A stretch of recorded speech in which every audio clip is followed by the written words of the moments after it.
নমস্কার বন্ধুরা, আজকে নিয়ে এসেছি পুর ভরার ঝামেলা ছাড়াই মূলোর পরোটার রেসিপি নিয়ে। এইভাবে বানাতে যেমন কম সময় লাগে তেমনি ঝটপট রেডি হয়ে যায়। তবে চলুন বন্ধুরা দেখে নিই কীভাবে বানালাম এই মূলোর পরোটার রেসিপি।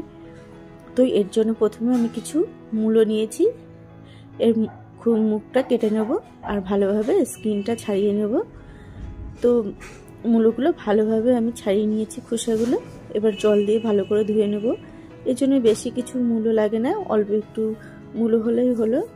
তারপরে আমি গ্রেটার দিয়ে গ্রেট করে নেব। দেখুন গ্রেট করা হয়ে গেছে। এরপর আমি নিয়েছি আটা, আপনারা চাইলে এখানে ময়দাও নিতে পারেন। এরপর মূলো থেকে আমি এক্সট্রা জলটা ফেলে দেবো আর এই আটার মধ্যেই আমি দিয়ে দেবো। তারপর দিয়ে দিলাম গ্রেট করে রাখা আদা কুচি, লঙ্কা কুচি আর ধনেপাতা কুচি, আর দিয়ে দেবো চামচ মতন জোয়ানটা বন্ধুরা অবশ্যই দেবেন, তাহলে মূলোর পরোটার টেস্টটা আরও বেড়ে যায়। আর দিয়ে দিলাম 1 চামচ ভাজা মশলার গুঁড়ো, জিরে, ধনে আর গোলমরিচ একটু শুকনো কলায় ভেজে নিয়েছিলাম।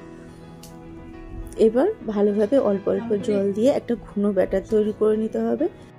তো ব্যাটারটা একদম এরকম হবে, আপনারা দেখে নিশ্চয়ই বুঝতে পারছেন। একদম ঘন করে তৈরি করে নিয়েছি ব্যাটারটা আমি।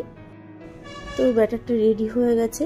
এরপর একটা তাওয়া গরম করে নিয়েছি, অল্প একটু সাদা তেল দিয়ে দিলাম সাইড দিয়ে একটা রুটি, সাইড দিয়ে এরকম টেনে টেনে একটা রুটির শেপ করে নেব।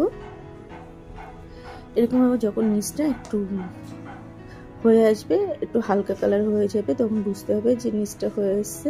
এরপর উল্টে পাল্টে অল্প একটু তেল দিয়ে মূলোর পরোটাগুলো রেডি করে নিলাম। আপনারা চাইলে এখানে মাখন, ঘি, আপনাদের পছন্দ জিনিস দিয়ে এখানে ভাজা করে নিতে পারেন। তো এরকমভাবে আমি বাদবাকি এপিট ওপিট উল্টে আমি মূলোর পরোটাগুলো ভেজে নেব।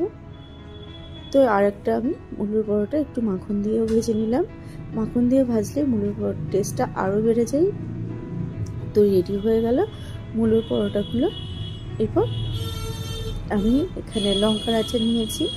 আপনার মিষ্টি বাদে যে ঝাল টক আচারগুলো হয়, সেই আচারগুলো দিয়ে খেলে এর টেস্ট আরও ডবল হয়ে যায়। তো আমি এখানে লঙ্কার আচার নিয়েছি, আমি কিছুদিন আগে রেসিপিটা শেয়ার করেছি, আপনারা চাইলে দেখে নিতে পারেন।